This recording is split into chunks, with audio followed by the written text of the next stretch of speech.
Welcome back to the Munchbox video. Today we are going to be reacting to his story.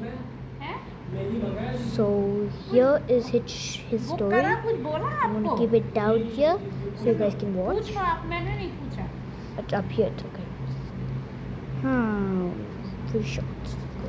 I put my hand over my little brother's mouth to keep him quiet. We were awoken in the middle of the night by the flash of emergency flares and the sounds of footsteps outside of our tent. We had no idea what was happening. The zipper at the front of the tent began to fall, and my brother screamed hard against my hand, but I was able to muffle it. When the flap opened, the full beam of a flashlight blinded us both. When our vision returned, we recognized the figures holding them almost immediately. It was our parents. "Get up!" Their tone was pure panic. "There's no time to explain, we have to go now." I removed my hand from my brother's mouth and helped him up. Just then, we heard a noise that couldn't have been human. It sounded savage and primal, and worst of all, it sounded like it was 10 feet away and closing. We came out of our tent to see a 10-foot grizzly bear standing across the campfire from us. It was foaming at the mouth and moving unpredictably. Great, it's rabid too. The rabid bear charged forward straight through the campfire, sending pieces of burning wood flying, and pinned my little brother to the ground. "Oh Jesus God, Caleb," my mother cried. "Son, look up." My dad pointed into the air just above the bear, our family's camping supply crate.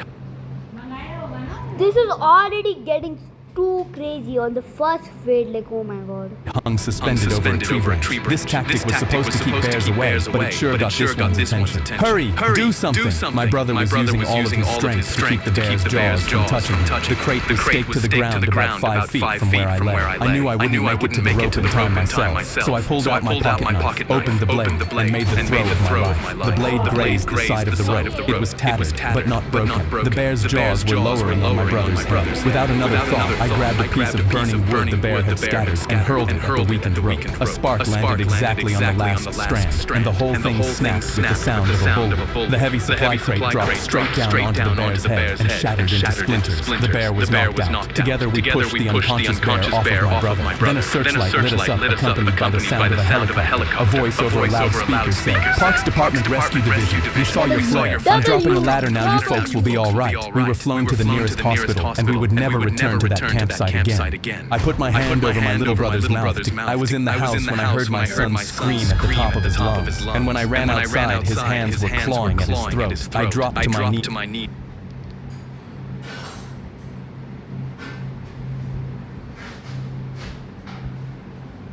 Oh my. Beside him. "Buddy, what's wrong?" But he couldn't get a word out, his lips starting to swell. Then I saw the smear of purple on his hands, and the bush behind him, covered in berries that had never been in my yard before. My heart was pounding, because I'd just won full custody, and now he was choking in my arms. I called 911 and told them everything. When I looked back, my son's throat was closing, his face going blue. Then I saw her, my ex-wife who lost custody at the edge of the yard, police cars already pulling up behind her. She pointed at me and shrieked, "Those berries are poisonous! He keeps them in his yard. He's trying to kill our son." She was trying to frame me as the bad guy, but my son was dying, so I turned him over and pounded his back to force the berries out. "Look, he's hurting him! Somebody stop him!" she screamed. A few purple berries flew from his mouth, but he still couldn't breathe. Then I remembered I kept an EpiPen inside, so I sprinted in, grabbed it, and slammed it into his thigh. He gasped, air finally filling his lungs, but before I could even hold him, the officers threw me to the ground and cuffed me. My ex scooped up our son, sobbing, "It's okay, my son. Mommy's got you now. Daddy's dangerous.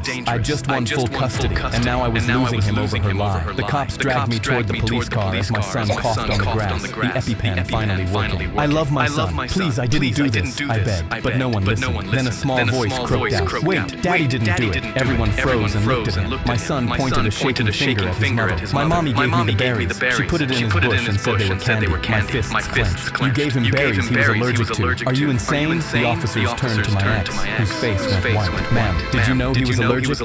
She stammered. I didn't know he had allergies. That was all it took. The cops let go of me and moved toward her, and as they turned her around to cuff her, a handful of purple berries tumbled out from her sleeve. I pulled my son into my arms. "This is exactly why you lost custody. I was in the house when I heard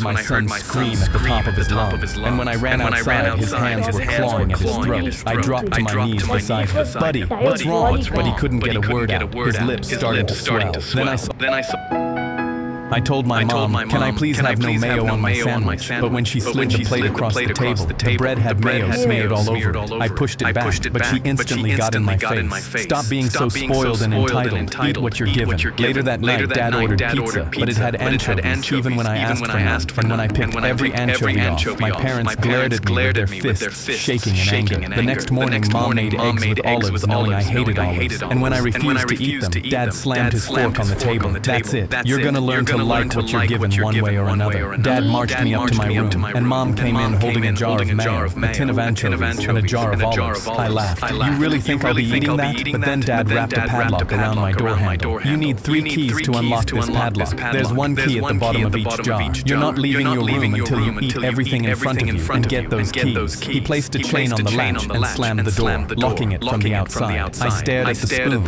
and 3 of the worst things I'd ever smelled, and my hands shook as I couldn't understand why my parents couldn't just accept I didn't like certain food. 2 hours in, I was banging on the door, screaming to be let out. But Dad just yelled, "Not until you eat everything." I gulped and sat down. But as soon as I ate a spoonful of mayo, my stomach turned. I gagged into my sleeve, knowing I'd never get out. But then I noticed my old gym bag under the bed and got a crazy idea. I grinned and dumped a pound of mayo into my bag. Just wait till they see this. Then I did the same with the anchovies and the olives. The smell made me nearly sick as anchovy oil trickled through my bag. But I fished the 3 keys out from the bottom of each jar and unlocked my door. I was free, but I wasn't done. I left the anchovy mayo bag sitting on my parents' bed and calmly walked downstairs. My mom instantly grinned. See, that wasn't so bad. No more picky eating. But I grinned back at her. I didn't eat it. I threw it all out. Dad stood up so fast his chair scraped. You what? Where did it go? I laughed. I put it in a bag. But don't worry, since you two love mayo and anchovies and olives so much, I left the whole bag in your room so you could eat it. Their faces went purple and they bolted up the stairs. Mom never gave me mayo again. I told my mom, can I please? But what about anchovies and olives? Okay. Guys, I went for a jump shot during recess, and the new kid Caleb punched me in the face while I was in the air. I fell on the ground hard and hit my head, but he simply grabbed the ball. No blood, no foul, then ran down the other end and scored. I got up clutching my head, but next time I grabbed the ball, he shoulder tackled me like this was football. Where I'm from, this is soft. He stood over me. I looked around and saw everyone scared of him because he was buff and had at least 5 inches on everyone. The next day during recess, Caleb tripped the smallest kid on the court. I clenched my fist, but knew there was nothing I could do. My friends cleared out, no longer wanting to play with him, and that's when Caleb's eyes locked onto me. Me and you, one-on-one. He threw the ball at my chest. The first play, Caleb pushed me into a metal pole, and my nose started bleeding. But the next time I got the ball, I threw up a shot. He shoved me to the floor, but the ball was already in the air. It swished, and everyone cheered. I grinned from the floor, and one bitch, but suddenly Caleb clenched his teeth. My heart sank as he raised his shoe, and he stomped on my arm hard before I could move it. I screamed in pain as it was bent the wrong way, while Caleb laughed. Where's your and one now? I spent a week in the hospital with a broken arm, and when I came back with my arm in a cast, Caleb had again forced everyone to play. I watched him tackle another kid and had enough. I stepped onto the court. Caleb smirked. You want your other arm broken? Remember, no blood, no foul. But I just nodded because I had a plan. The first time Caleb caught the ball and drove to the rim, I waited until he was in the air. Then I instantly got under him and bent over. Caleb's eyes widened in horror as he realized what I was doing, and his knees hit my hip, sending him flying over me. He landed face first on the concrete he'd shoved me, and started groaning in pain. 3 of his teeth were scattered around him as red pooled under his face. I knelt down. No blood, no foul, Caleb. He came back to school 4 weeks later, but when I took a shot, he tried to defend normally. We still let him play, but he never tried to injure anyone again. I went for a jump shot during recess. but guys, that's gonna be it for the video. If you have not, please like, subscribe, and I'll see you later. Peace.